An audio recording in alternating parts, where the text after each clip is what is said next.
In this episode, we're bringing a sneak peek with AERO brand ambassador, Emmy Award winner, Mark AJ Nazal. Now, Mark is a VFX supervisor and editor known for his work on Gotham, Westworld, and other very popular shows.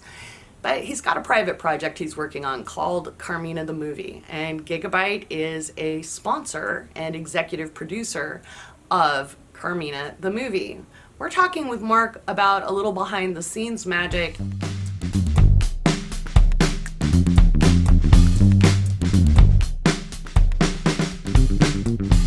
Hey Mark, how you doing?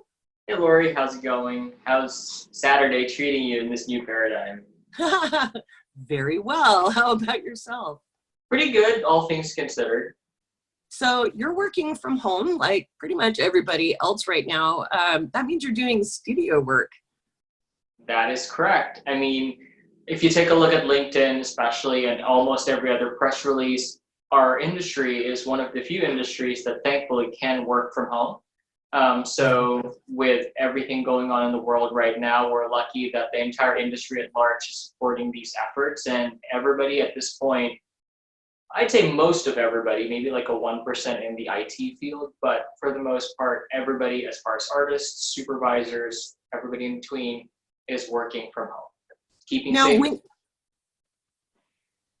when you say industry, we're talking film industry, television industry. Just for our viewers, tell us a little bit about what it is that you're doing, because we have our fans and they know that you are editing and doing post-production on the AERO 17 HDR, but tell everybody else a little bit about what it is that you're doing and working from home.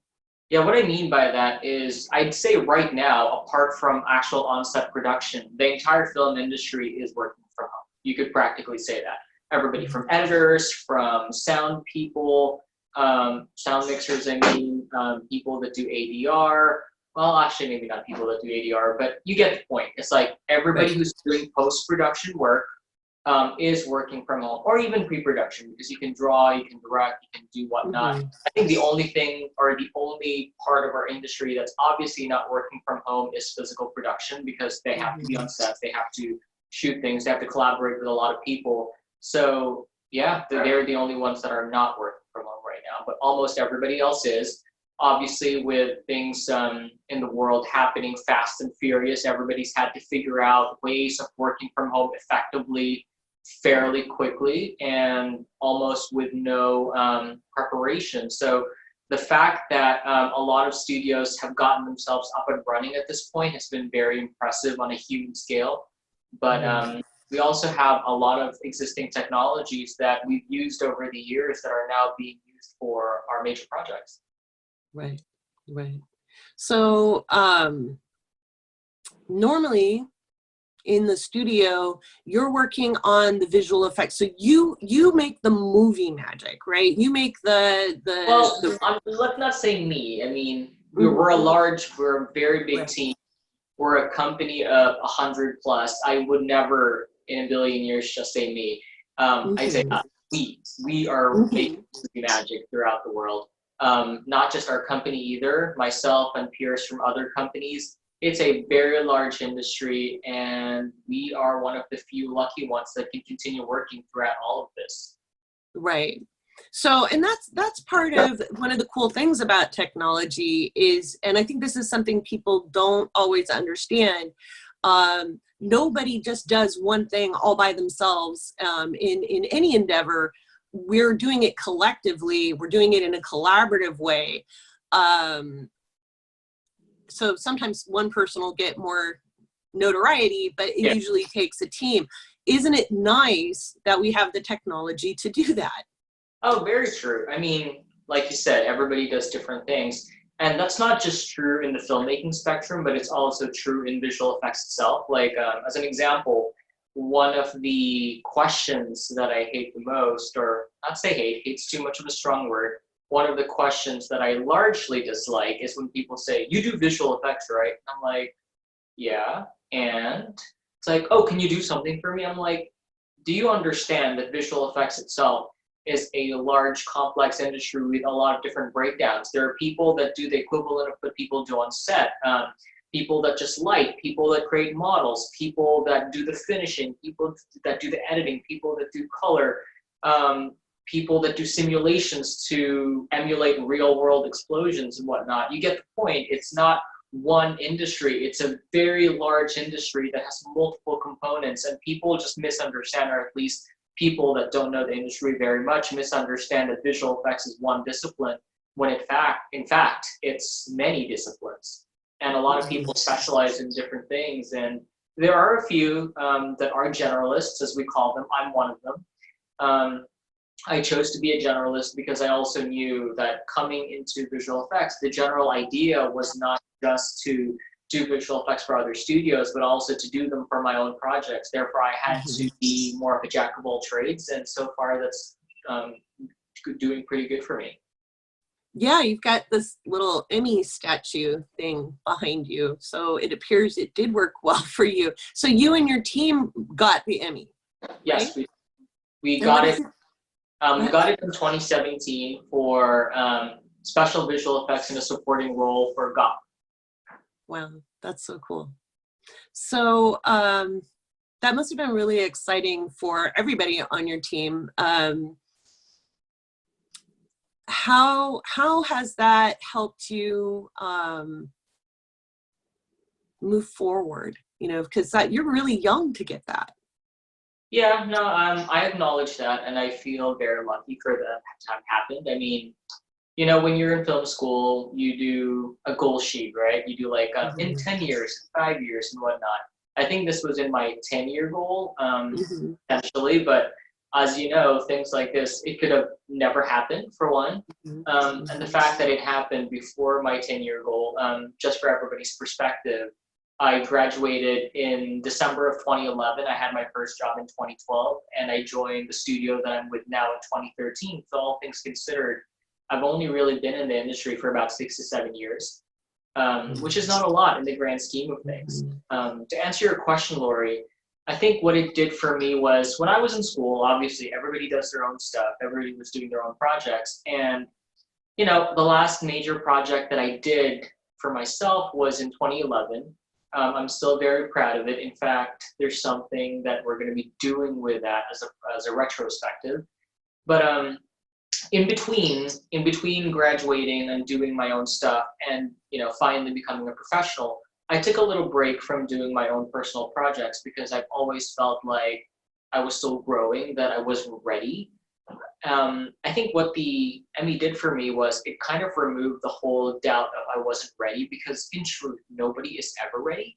It just gave me the confidence to want to do my own material all over again, and kind of now have it with the confidence that, you know, that I have been able to get something like that. And yeah, it really was just a good confidence booster in being able to do my own material, have the courage to do my own stuff all over again, and kind of proceed with that.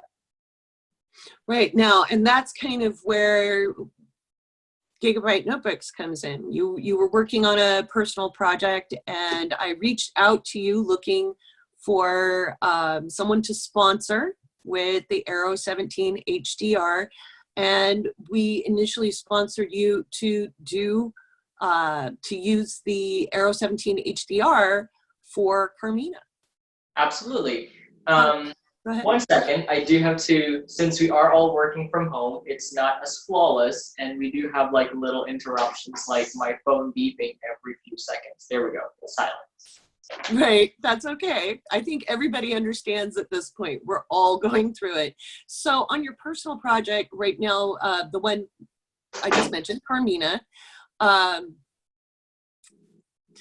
a little bit about that and the type of workflow you do, and is it different than what you do at the studio? You know what, in terms of like, is it different from what I do in the studio? To some degree, but not to every degree. The types of work that I do on Carmina, for one, I directed it, but I was also a part of the producing team. But I also wrote it and, well, co-wrote it, because I wrote a large part of it, but I also had other writers collaborate with me on some ideas. Like, as an example, Erica Juliet, the star of the film, who is also an executive producer of the film, who also co-wrote it with me, because one of the things that I advocate for is when you tell stories of the fantastical or tell fantasy stories, you want them to have a grounding in reality. So I encouraged her when she came to me to do a project that the project should be based somehow or somewhat on a life experience, on her actual background. So Carmina is kind of an amalgamation of stories from our cultural mythology, which is, by the way, Filipino American, but also some of our personal experiences and being able to meld that together. But going back to your question, in terms of a post-production standpoint, the difference between being able to do this for myself versus with a studio is that when you're in a studio, you have multiple people with different disciplines, like working on different parts of the project.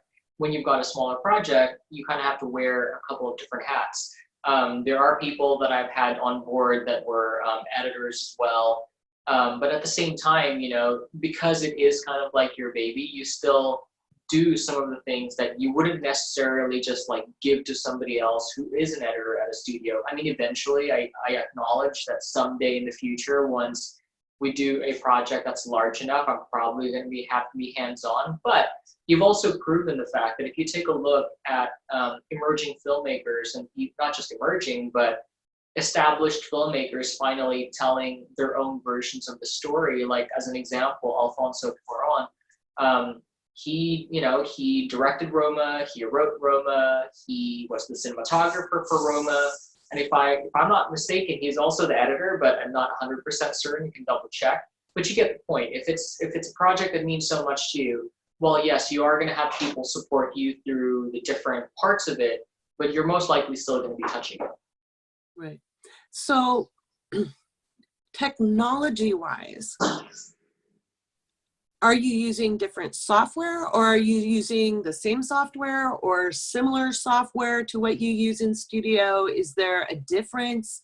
Like technically, like if we have people who are like, wow, I really want to make VFX movies for just giggles, you know, like maybe they're bored at home, not just staying at home and working from home, but maybe bored at home and they want to learn how to do stuff. They could go to the GIGABYTE Notebooks blog. Yeah. I listed a bunch of free software people can learn new skills on, whether it's Blender or, there's one that's a stop motion animation There's movie a lot maker. of fun. Yeah, so there are a lot. And so if somebody wanted to learn this, how different is the software between what you use on your own stuff versus what you use in studio? You know what? At this point in time, apart from proprietary like plugins or certain things to make the workflow faster, a lot of the commercial software used in studios is very much available to the general user. As an example, for motion graphics, most studios will use After Effects, and as you know, it's an Adobe product that's a part of your initial package when people buy the GIGABYTE laptops. I'm not sure if that's still the case right now, but it is. They can get 3 months free. Mm-hmm. Perfect. Mm-hmm. But yeah, you know, After Effects is a standard package. Nuke is a standard package for compositing. And if you go on the Foundry's website, they have the ability to get a 30-day trial license, but also you can get a non-commercial version if you just want to learn it. I think the general idea is that a lot of software companies acknowledge the fact that upcoming professionals need to learn the software at home before they get into the studio, because that's how you get work. You get work by showing that you can use the software, and where else can you learn it? I mean, sure, some studios provide training, but with our industry being as complex as it is, sometimes that's not always feasible. So most people can just download the software at home. And like you said, Blender is a great alternative. Maya is there as well. So there's multiple things that they can practically just like learn at home. And, you know, there are multiple YouTube videos at this point. I remember back in 2004, 2006, I was looking for tutorials on how to do a lightsaber online, and I couldn't really find one. But now, you know, you go online, there's a tutorial on how to do it with After Effects. There's a tutorial on how to do it with Nuke.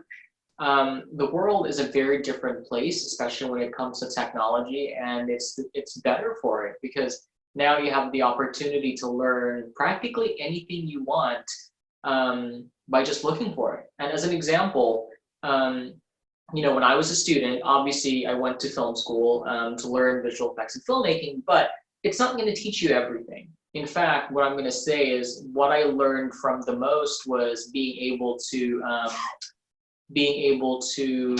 do my own projects and then learn some of the techniques that I wanted to learn specifically for that project as opposed to from classes. Mm-hmm. Awesome. So when it comes to the hardware, there's a lot of people who think if you need heavy lifting done, if you need fast processing times, if you need fast upload speeds, if you are going to render large files, graphic intensive files, that you need a workstation. One of the reasons we sponsored you with the AERO 17 HDR was to prove that wrong. How is that experience working on this AERO 17 HDR versus a workstation? Well, you know, it's funny that you mentioned that because like a few years ago, I'd say that a workstation was definitely a must. I mean, sure, there were workstations or there were mobile workstations back in the day, but they were about this thick, if you remember. I think people in the industry fondly would call them bricks because they were kind of like bricks. Whereas I was extremely surprised when you guys showed me the AERO 17 and I looked at the horsepower under the hood and it was, you know, nice and it was nice and sturdy, but at the same time it was thin. I could carry it everywhere and not break my back. But all things considered, the AERO 17, when it comes to the power, the speed, and the operating system, the graphics card, and everything in between, it's practically a workstation. It's practically a PC that's geared towards making the types of work that you would do in studio, and it's very much capable of doing that. So how much multitasking do you do on it? Do you just run one program at a time, or are you running multiple programs, and how's the performance? Definitely not one program at a time. Like at one given point, I could be using Nuke, but I also have Maya running in the background because I'm importing and exporting, sending stuff between Maya and Nuke. And then every now and then I'd also have Premiere open because I'm also exporting something from Premiere to bring into Nuke. So, so the answer is no. It's definitely multitasking at its best, and not just on simple software. They're fairly heavy software to use, and because it has the version that I have at least has 64 gigs of RAM, I'm definitely able to do that with ease, and for that I'm very happy. Right, and you also, just to give people the specs on the machine Mark has, it's got an i9 core, an Intel i9 core. It's a 9th gen. And then he's got the RTX Studio 2080 card, and that's out of NVIDIA. The RTX Studio cards have very special software. The drivers are connected to various programs like DaVinci Resolve, all of the Adobe products, Maya, other Autodesk products as well. And those particular drivers help accelerate things so that rumor has it, or actually you told me, that you were, when you were editing, you expected to have to set proxies, and on the AERO 17 HDR, you didn't. No, that's correct. When I gave the footage to my editor, he had to, I forgot what he was working on. I don't want to be too specific for political reasons. Right, but absolutely. when he was using a different computer, he had to make proxies for a lot of the 4K footage. And when I had it, when I grabbed it, actually not just that, but when I was also doing my my micro short, which was also shot 4K, it was kind of a pain trying to edit it because it would lag every single point. My feedback wasn't live. But when I finally opened those on the AERO 17, everything just was buttery smooth. Didn't have to do proxies. In fact, when I opened my editor's files from his previous device, I had to delete the proxies because the proxies were almost just making it lag further. It was not necessary. And right now, as you can see, I've got, oh, my computer went to sleep. I've got my timeline right here. And right now I'm just like importing them straight out as they are without even bothering to recompress them or make proxies. And if I can show you, I can click press.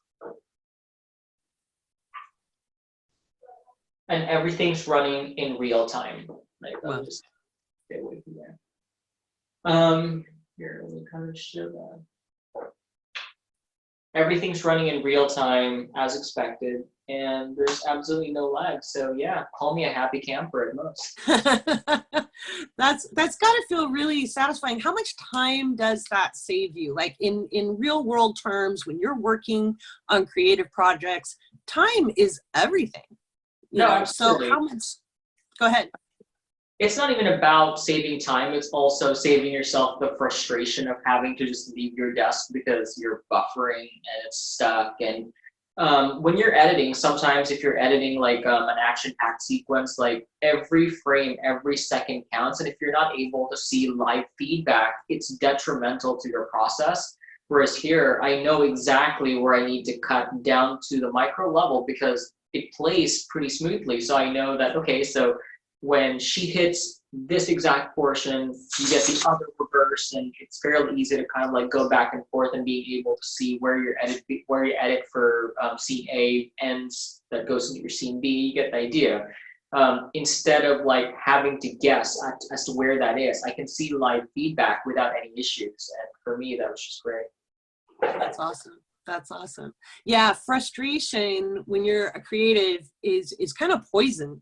So whether you're a writer or an artist or a filmmaker, getting frustrated can shut down the flow. So it's nice to hear that this has decreased that for you so that you can make more cool stuff. Studio wise, you're working on it, and I know you can't talk about the projects because duh, but is the machine holding up on those studio projects that are a little maybe more complex? Absolutely. I mean, when you say complex, I wouldn't say they're more complex than most of the stuff that we do. They're probably equal in complexity depending on the scene. But the answer is most definitely yes, because like I said, even in the early years of us like talking about my personal stuff, the stuff that I do is very much mirrors the type of material that I work on in the studio. So does that answer your question? It does actually. So when going back to the AERO 17 HDR, so it's performing, how does the cooling system hold up under all of the strain of production or post-production? You know what, I think it's never overheated for one. It's surprising actually. It takes a lot for it to go into jet mode is what I call it, when most computers just like start sounding like jets. That's when the fans are going off. Just for everybody here, jet mode is when your fans go off, and that's really, really important because that's why it's not overheating, by the way. But go ahead. I mean, you know, it's like my previous device, the moment I turn it on and do some basic stuff, it starts going into jet mode, whereas for the AERO, I noticed it takes a little bit for it to go into that, which means, you know, it's staying cool despite the heavy use. And it's been on rare occasions that it's done it, but not a whole lot. Right, and that would be the reason why we talk about cooling is really, really important because one, you don't want your computer to fry. When it gets really, really hot, and some brands get hotter than others. I've met the R&D team from GIGABYTE Notebooks. These guys are really passionate about design, and so they actually design special cooling systems just for our laptops. The reason why is we don't want to build cheap machines that die really quick and you have to buy another one. That's why they're cheap. By the way, that's why cheap laptops are cheap. They want people to stay with us over time. So we actually build ours for longevity because we know how hard it is to transfer files, and we know that we're building, you know, souped up computers for people who do detailed work, who don't want to transfer files all the time on a new machine every year. So it's kind of good for me to hear from you the performance. What was the biggest surprise you had in using the AERO 17 HDR? I don't think there was just one single surprise. I think it was a myriad of surprises. I think one of the things that I ended up doing was I was doing a little promo for one of our current projects, and I needed a pretty large image. So I was running Maya with Arnold at the time with when they just released their new version of Arnold. I think this was about 3 months ago, if I'm not mistaken. But anyhow, I needed something big because I knew I wanted to print it as a poster. So, you know, I knew I wanted to just do a single frame. So I was like, all right, fine. I'm just going to do a 6K render on a single frame. Even if it takes a few hours, I'll be fine. So I click render, I step away, and it's done 30 minutes later. And I'm like, it's done in 30 minutes. That's pretty surprising because when you're working on, or when you're rendering something fairly large, even on an HD frame, sometimes that could be 30 minutes. So the fact that it took 30 minutes on a 6K frame was fairly surprising for me. Although I will caveat by saying, you know, like rendering is dependent on many different variables. In this case, it was a medium-sized scene with a fair amount of lights. So it was, you know, it was still fairly complex to a degree. But again, just the fact that I was able to render a 6K frame in 30 so minutes was kind of cool. How long did you think it was going to take? I thought it was going to be like 3 hours. Wow. That was my guess because it was a heavier scene. It was a big frame. Yeah, 1 to 3 is kind of like was my original guess. And when it did it in 30, I was just extremely surprised. That's crazy. That's cool. Okay, so let's go back to Carmina for a second, because Sure. Gigabyte is not just your technical sponsor. We jumped on board as one of several executive producers. I had the pleasure of being at the last filmings, both the last live shoot and then the pickups. How has working with the AERO 17 HDR helped make this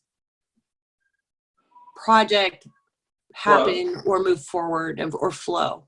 Okay, the first thing that I'm going to say is for most of Carmina, I've kind of kept most of our files local on the computer itself, meaning I can practically do it wherever I want to. So if you remember a few weeks ago, I was on a plane. I did some of the editing there. I think, if I'm not mistaken, the battery lasted for about 4 hours on editing something pretty heavy like that on the plane. But I think that's really just the general idea, being able to do it wherever I need to, and not just be tied to my desk. While, you know, on my desk, I like having my second monitor, but I also have like a second monitor that I carry if I wanted to do work elsewhere. I could do it in the garden for all I care for 4 hours. But the flexibility is what's great about it. The flexibility and the power combined is just invaluable. Right. That is one of the important things in a world that's changing is having the ability to work anywhere, anytime, doing what you love. So it's good to hear that you did that. And just on the battery life, just for our viewers, you can get, if you're just doing, you know, your office work or reading emails, you're going to get 8 hours of battery life on that computer.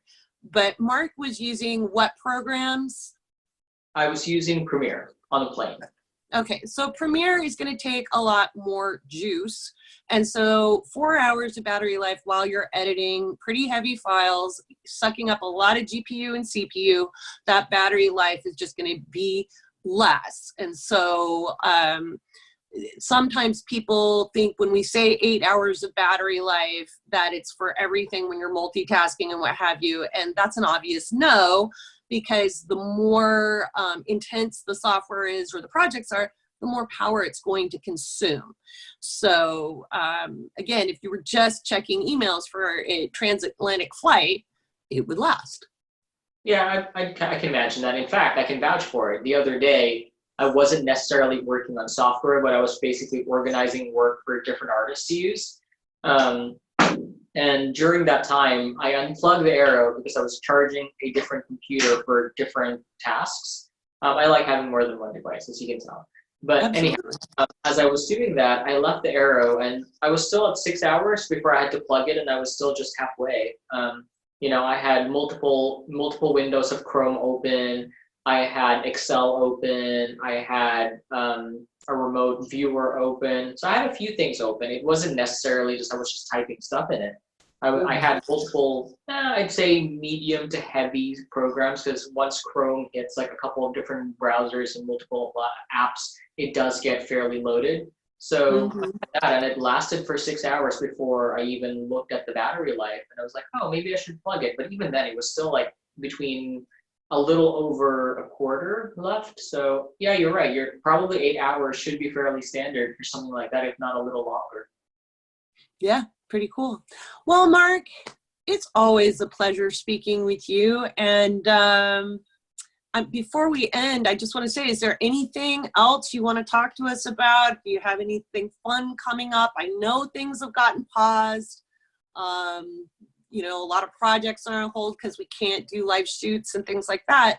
But is there any sneaky things that you can tip us off on your own personal work? Yes, Okay. I want to use this as an opportunity to announce an upcoming project called Beyond Legacy. So what Beyond Legacy is, if you remember correctly, when I was a student, I did a project that was very ambitious, but it was also based on an intellectual property that is owned by a different studio. At this point in time, we decided it's not worth finishing that project as it was originally intended. In fact, what would be more valuable is to kind of tell the story of behind the scenes of that project and showcase what's possible with it, should we choose to examine what else we could do with it. Like if we decide to talk to the people that own the IP, because one of the reasons why I'm saying that, it's a very well-known intellectual property that I will disclose once we're ready. It's exciting because, you know, being able to do a fan film, yes, it was done as a fan film. It was a very ambitious fan film at the time, and even till today, it still holds up. But I know for a fact that filming on that particular film has taken quite a while now. They've been trying to do a version since 2015. But anyway, I don't want to go into too many specifics. All I want to say is expect an announcement on my personal pages for an upcoming project called Beyond Legacy. Such good stuff. As always, super happy to see you. Miss catching up with you. So doing coffee after we can. Until then, cheers. And we will see you again here on The Notebook.